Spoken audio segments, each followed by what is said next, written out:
to talk to Gage.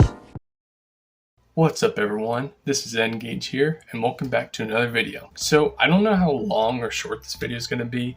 It might end up being like super short, but I did want to very quickly make a video on Far Cry 3.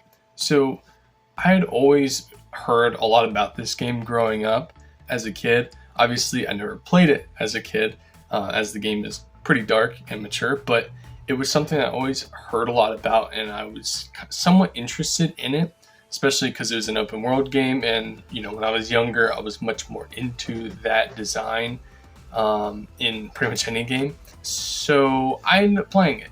I ended up playing it for the first time in 2023. It's been a few weeks now since I beat it, and I wasn't sure if I really wanted to make a video on it. I wasn't really sure if I wanted to review it. So that's not really what this is. I don't know if I want this to be seen as a review, although I do want this to be my thoughts after reflecting on the game right now in this current moment. So I only have a few things that I want to say about this game. The first thing right off the bat is I have a lot of respect for it. So even if I don't like it as much as I like other games, and you know, maybe in some sense I'm not really a huge fan of it, I do have a lot of respect for it and what it did for gaming, at least for a little while there until it became kind of overdone. But you know, maybe this is already kind of showing a little bit of my bias. I'm not a huge fan of this game, but like I said, I do have a lot of respect for it. The story in this game is very fitting and really cool. It's the kind of story that I think could only be told in a video game. Usually in games, you're like a super overpowered person compared to all the other humans in the world, and that's no different in Far Cry. In Far Cry, you are basically a one-man army. You can just show up, take out a ton of guards, and blow things up, and you won't die. You can just instantly heal, no problem. You can take any amount of damage. But they kind of use that. And that's what's really interesting about this game. I think that's why it's so special, is the fact that in the story, Jason Brody, which is the character you play as, the whole idea is that he's just this kid, you know, he was on vacation with his friends and then now he's in this horrible, terrifying situation, you know. It's pretty messed up, but it's the idea that he becomes like a warrior in this game, and it kind of plays into the idea of him already being overpowered, you know, at least by the end of it. I kind of like that. I think it was a really cool idea, and I think it's the kind of thing that only works in a video game. It's kind of meta, it's kind of smart, you know, because like I said, the story is essentially about Jason Brody becoming a warrior and becoming a one-man army, so to speak. And I think that's very fitting because that's kind of what the gameplay is already representing. So now comes a few of my more negative points. Unfortunately, the gameplay has been done to death at this point in 2023, like modern day, to where going back and playing this game makes it incredibly difficult and makes the game seem more archaic than it would have been if this was its own thing and it was a bit more unique. But unfortunately, Ubisoft basically just, once this game took off, they copied it in every franchise, in every sequel, and every game that they ever made essentially became Far Cry 3. It's like a big meme. So this unfortunately means that playing it now, other than the story, in terms of gameplay, playing it now is just not as good as it once was, I'm sure. I'm sure this was, you know, one of the best games of all time back in the day.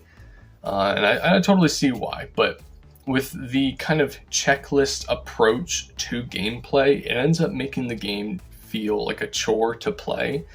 And that's why I really didn't interact with many of the systems and mechanics within this game. When I played it, I honestly, I didn't even get the extra holster for another weapon until like towards the very end of the game, because I didn't want to go around and hunt the right animals to do that. I just wanted to progress through the story.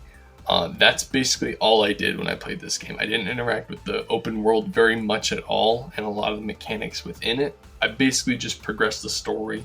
There was a moment towards the end where I did start to focus a little more on taking over the towers and crafting the different items that I needed the entire time.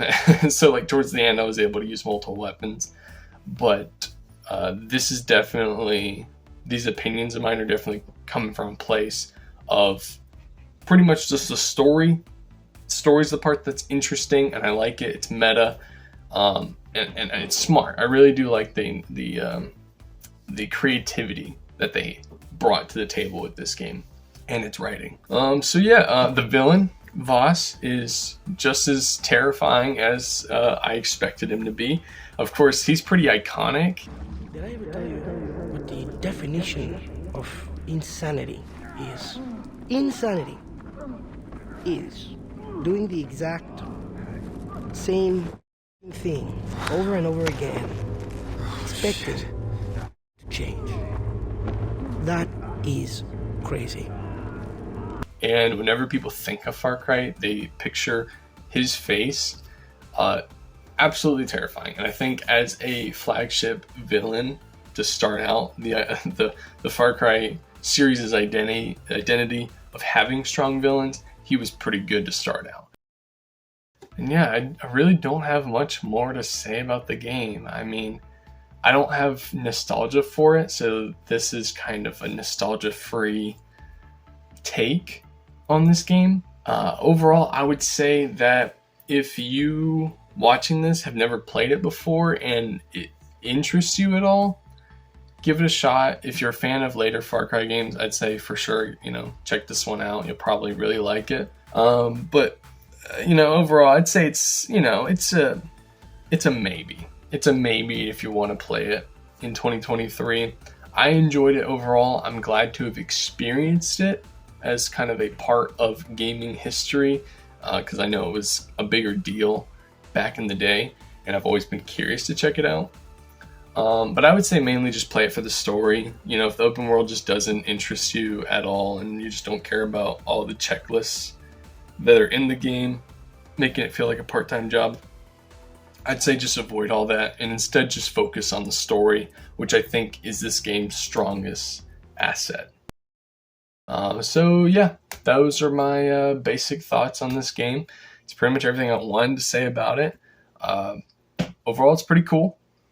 And y'all let me know in the comments below. Are you going to go check this game out? Or if you have played it, what do you think about it? Are my opinions total bogus, trash? You'll have to let me know. But yeah, I guess with all that being said, I hope y'all enjoyed the video. Hit the like button if you did. If you didn't like the video, thank you for watching this long. And be sure to engage that subscribe button. And I'll see y'all in the next video. God bless.